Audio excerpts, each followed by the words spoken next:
तो वहीं 19 अप्रैल से शुरू हो रहे लोकसभा चुनावों को लेकर तमाम पार्टियों के दिग्गज चुनावी मैदान में हैं।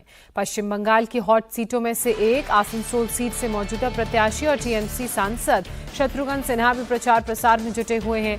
शत्रुघ्न सिन्हा ने इंडिया टीवी से बातचीत में आसनसोल से बड़ी जीत का दावा करते हुए कई मुद्दों पर अपनी बेबाक राय रखी। हाल ही में बीजेपी ने आसनसोल सीट से एसएस आलूवालिया को चुनावी मैदान में उतारा है। इसे लेकर शत्रुघ्न सिन्हा ने आरोप लगाया कि टिकट मिलते ही आलूवालिया ने तुष्टीकरण की राजनीति करना शुरू कर दिया। शत्रुघ्न सिन्हा ने मोदी सरकार पर तो निशाना साधा ही, साथ ही ममता बनर्जी को उन्होंने पीएम उम्मीदवार भी बता दिया।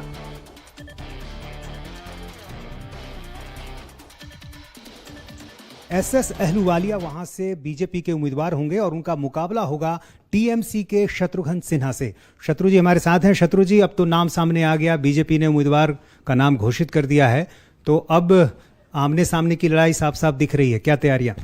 भाई क्या तैयारी है, मैं तो बहुत पारदर्शिता के साथ वहाँ रहा हूँ इतने सालों से और पिछले कुछ सालों से, और वहाँ पे मैं इतने दिनों वहाँ रहा, अच्छे से रहा। अहलूवालिया तो आपसे पुराने परिचित भी रहे होंगे, एक साथ रहे भी हैं आप। हाँ, हम लोग बहुत बार मुलाकात हुई है, बहुत बार, एक बार नहीं कई बार मुलाकात हुई है, सेंट्रल हॉल में, पार्लियामेंट में, हवाई अड्डों पे। वो अच्छा, लेकिन मैं इतना कहना ज़रूरी समझता हूँ कि ये उनसे मुकाबला क्यों, हमारे कोई दुश्मन तो नहीं है। हम लोग तो, मेरा तो स्वभाव जानते हैं शुरू से, मैं कभी अपने प्रतिद्वंदी उम्मीदवार का, पहले तो मैं राजनीति में किसी को दुश्मन नहीं मानता हूँ, मैं सिर्फ विरोधी मान सकता हूँ। विरोधी हैं, लेकिन हम कभी भी किसी विरोधी का नाम नहीं लेते हैं, उस पर कोई आक्रमण या उस पर अटैक नहीं करते हैं, क्योंकि सही में जो उन्होंने कहा है, मैंने सुना उनको, आलूवाले जी को, उन्होंने कहा कि ये तो विचारधारा की लड़ाई है।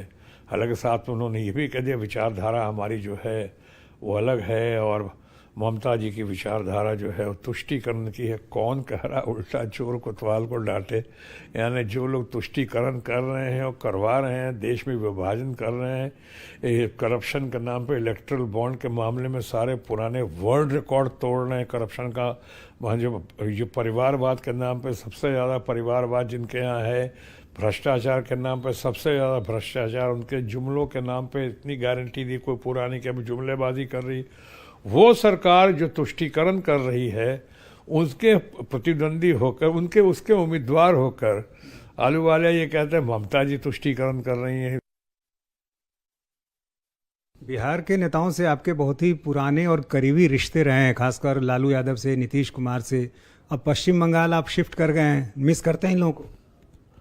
हाँ, मैं बहुत कई बार मिलने की कोशिश भी की है, कभी मिलता भी हूँ, कभी अभी बहुत दिनों से मुलाकात नहीं हुई है, लेकिन मेरी शुभकामना चाहे तेजस्वी वगैरह के लिए हमारा शुभाशीष हमेशा है। बहुत है, ये लोग बहुत अच्छे लोग हैं।